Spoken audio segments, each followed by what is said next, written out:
Alors, bonjour à tous. Donc dans cette vidéo, c'est la troisième, hein, c'est la suite des deux premières sur les indices dans les cartes. Donc je rentre pas vraiment en détail hein, sur les cartes. Là, c'est vraiment globalement quels sont les éléments que vous pouvez voir, que vous pouvez trouver sur chaque carte. C'est-à-dire, voilà, des petits éléments comme j'ai mis en faisant les cartes et qui se voient plus ou moins. Donc je mets un peu l'emphase dessus pour vous aider. Alors Isis, c'est une bénédiction. Alors Isis, qu'est-ce qu'on voit? On voit qu'elle a la fleur de vie qui a été retrouvée gravée sur un temple, hein, d'ailleurs, égyptien. Temple de Luxor, si je ne me trompe pas, vérifier. Et donc elle a deux lotus, des lotus bleus, et on a des piliers derrière de l'Égypte ancienne. Donc qu'est-ce que ça nous dit? C'est une bénédiction. Alors, déjà la fleur de vie qui est déjà qui est utilisée, hein, il y en a qui l'utilisent même pour charger leurs pierres, leurs minéraux, etc. C'est déjà une charge, hein, on va dire énergétique. Ensuite, et bon, évidemment le symbole de la vie aussi, plein de symboles. Euh, donc, c'est géométrie sacrée. Ensuite, les piliers, alors c'est des piliers avec des peintures, voilà, des peintures de hiéroglyphes. C'est quand même les piliers du ciel, hein. C'est comme si vous êtes soutenu, en fait, c'est une bénédiction, vous êtes soutenu par le ciel, enfin, vous êtes soutenu par le ciel. Et c'est le lien entre ciel et terre, quoi. C'est vraiment ce truc de verticalité. Ensuite, les lotus portent ce symbole qui est dans le bouddhisme, qui est en fait le lien. En fait, si vous voulez, j'essaie de me concentrer, mais il y a mon chien. Aïe, arrête! Et du coup, et puis voilà, et du coup, il pousse dans les marécages, il va vers le ciel, il s'élève. Donc c'est vraiment cette élévation, c'est la symbole, la fleur de l'élévation, comme l'humain qui naît de façon, on va dire, dans la matière, dans le marasme, l'inconscient va vers la lumière et devient lotus. Donc on est là-dedans, quoi. Cet appel vers la lumière. Donc c'est vraiment ce lien, voilà. Voilà. Ensuite, Freya, alors protégez-vous et votre clan. Là, je ne sais pas si on voit bien. Bon, évidemment, on a un lien de froideur un petit peu dans les couleurs, tout ça, voilà, scandinave. Hein, elle est figée aussi, mais elle est fixe, elle attend, elle regarde, elle a les yeux grands ouverts pour attendre. Protège de façon sûre, hein, elle. Et derrière, qu'est-ce qu'on a? On a plein d'arbres. Donc en fait, ça peut représenter la famille, ça peut représenter nos enfants, nos proches qu'on protège à la fois, mais aussi qui nous protègent, ils nous soutiennent, qui sont derrière. Euh, le froid aussi a un rapport, c'est-à-dire le froid, c'est ce qui va... et la glace, c'est le contraire du feu. Donc dans le feu d'une situation, d'un émotionnel, mettre un peu de la glace dessus, ça peut apaiser les tensions, quoi. Et ce petit truc en magie où on met le prénom de quelqu'un sur un papier qu'on met dans le congélateur pour pas être... voilà, pour un peu geler les rapports, les toxicités qu'il peut y avoir. Donc voilà, il y a quelque chose dans le froid qui peut permettre de canaliser certaines énergies. Dakini et les refroidir, de les faire descendre direct, quoi, aussi. Donc Dakini, élevez votre vibration. Là, on a la symbolique du chakra coronaire, donc c'est le chakra au-dessus de la tête. On est vraiment, elle est dans vraiment le cosmique total. Elle est celle qui pratique, elle est celle qui transmet l'enseignement du tantra. Je sais pas si depuis tout à l'heure je vous cadrerai pas bien. Elle est dans vraiment, c'est l'initiatrice du tantra. Le tantra, c'est vraiment, c'est bien plusieurs racines, mais qui aurait la racine du tissage, enfin plusieurs théories, mais racine du tissage, hein, c'est vraiment le Shakti Shiva, les polarités, puis élevé quoi. C'est élevé, donc là on est évidemment quelque chose de très cosmique, elle est assez simple, puis elle danse en même temps, il y a comme un chant quoi, quelque chose, comme si elle écoutait un chant quoi, ouais. Elle l'entend quoi, il n'y a même pas besoin de la musique, le chant des sphères si vous voulez. Elle entend ça, elle est connectée vraiment à cette dimension-là et elle danse avec, quoi. Il y a ce côté comme la Kundalini qui monte, qui est comme représenté par un serpent qui monte, qui danse, enfin, qui monte. Donc elle a ce côté comme ça déjà, hop, sinueux, puis délicat, enfin dans le sens gracieux, quoi, voilà. Elle est belle, quoi. Et avec ses instruments de musique, quoi, elle accompagne ça, elle participe un peu à cette chant des sphères, à cette musique cosmique, tout en dansant dessus et en l'entendant. Une très belle carte. Du coup, c'est bien de vous plonger dans les cartes. C'est un ami qui m'a dit ça aussi. C'est une pratique, il paraît que c'est une pratique d'Aleister Crowley, la Golden Dawn. Moi, je n'étudie pas trop, hein, c'est intéressant quand même ce qu'il dit. En général, pas toujours.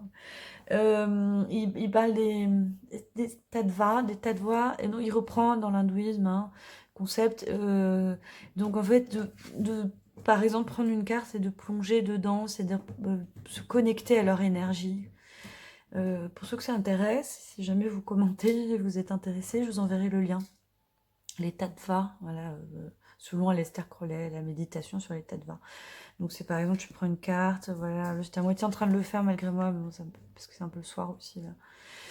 Je m'endors un peu en même temps, mais tu rentres dans une carte, tu te connectes, et tu vois plein de choses après, quoi. C'est ça qui est bien. Donc vous prenez les cartes qui vous parlent, évidemment, c'est plus facile au début. Donc le Dracula, qu'est-ce qu'il a? Lui, il a des tombes. Combien de temps la vidéo? Ça va, 6 minutes. Lui, alors, vampirisme énergétique et émotionnel.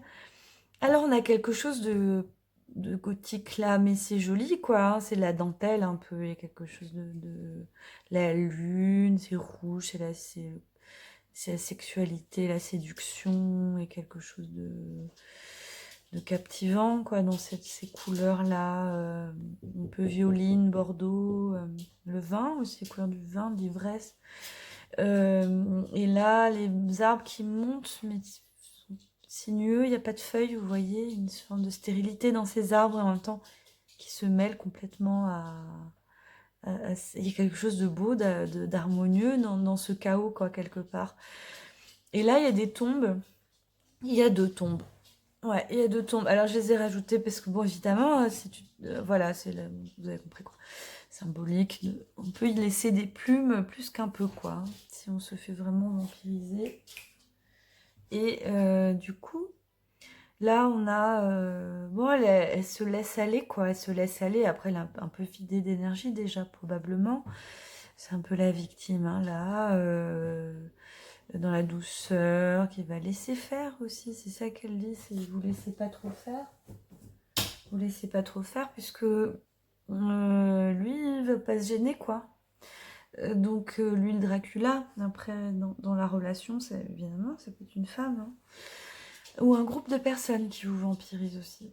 Donc, vampirise énergétique émotionnelle, si vous laissez pas tomber, quoi. Elle se laisse tomber un peu aussi. Bah, si elle tombe, il y a les tombes qui l'attendent. Voilà.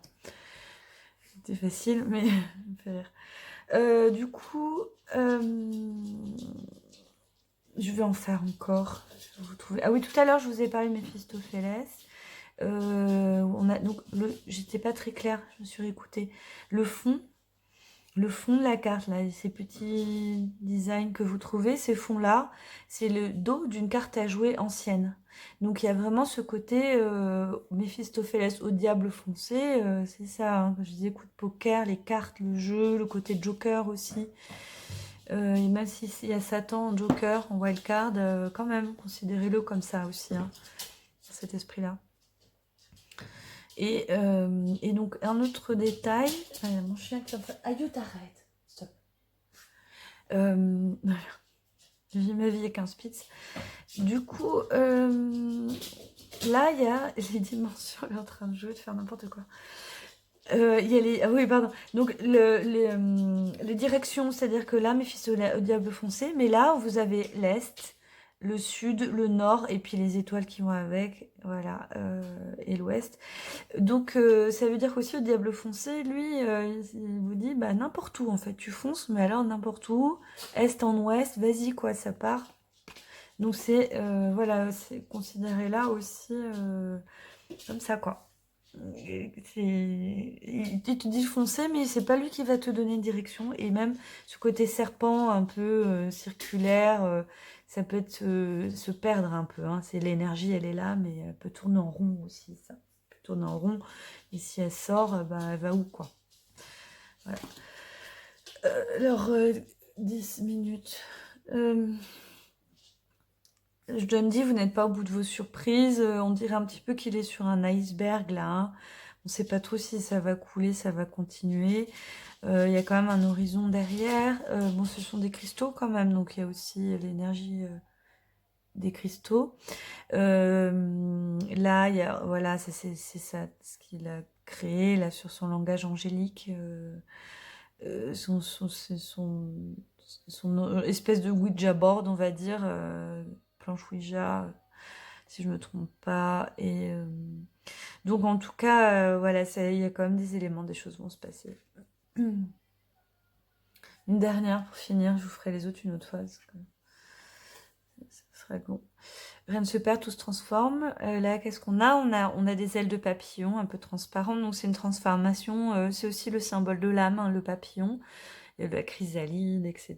Donc souvent dans la transformation, il y a un temps de latence, et parfois dont on n'est même pas conscient, quoi. Hein. Ça se passe à des niveaux très profonds qui se révèlent d'un coup. On ouvre ses ailes de papillon d'un coup, quoi.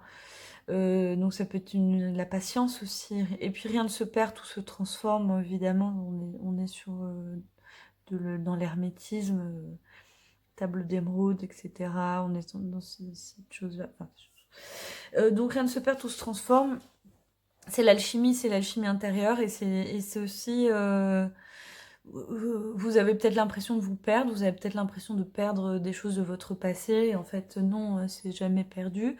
Il y a aussi 4 colombes, 2, 3, 4, qui représentent aussi le carré qui est la matière, hein, qui est aussi l'être dans la matière, qui représente aussi la Terre, la planète Terre. Donc cette transformation, elle est ancrée, c'est-à-dire qu'elle se passe au niveau de l'âme, elle va avoir un côté très éthéré, mais elle va avoir une manifestation matérielle ancrée, quoi, matérialisée dans le corps, dans votre réalité matérielle aussi. Voilà, est-ce que j'ai encore un peu d'énergie 12 minutes.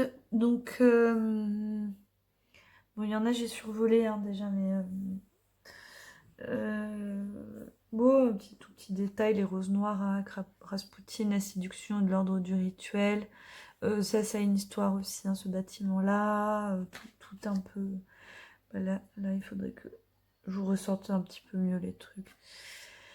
La poule, oui, alors là, ma petite Baba Yaga, soyez rusée comme un renard. Est-ce que j'en ai déjà parlé? Je sais plus. Bon, en tout cas, le renard, évidemment. Elle est liée aux esprits de la forêt, à la nature, aux énergies de la nature. C'est une sorcière, et puis elle est représentée sautant sur une patte de poule. Elle est là, la poule. D'ailleurs, c'est marrant parce que sur la petite mallette... sur sa malle, eh ben, il y a de la paille et en fait on dirait 2 pattes de poule qui sortent, qui pourraient presque lui appartenir. Et la poule, elle a aussi donc le renard, hein, la ruse, l'intelligence, l'instinct de survie aussi. Hein, et puis bon, il va piquer elle. Enfin, d'ailleurs, il y a les deux, hein, parce que lui, il va manger les poules. Ils ont besoin enfin, lui, il a besoin de la poule. Bon.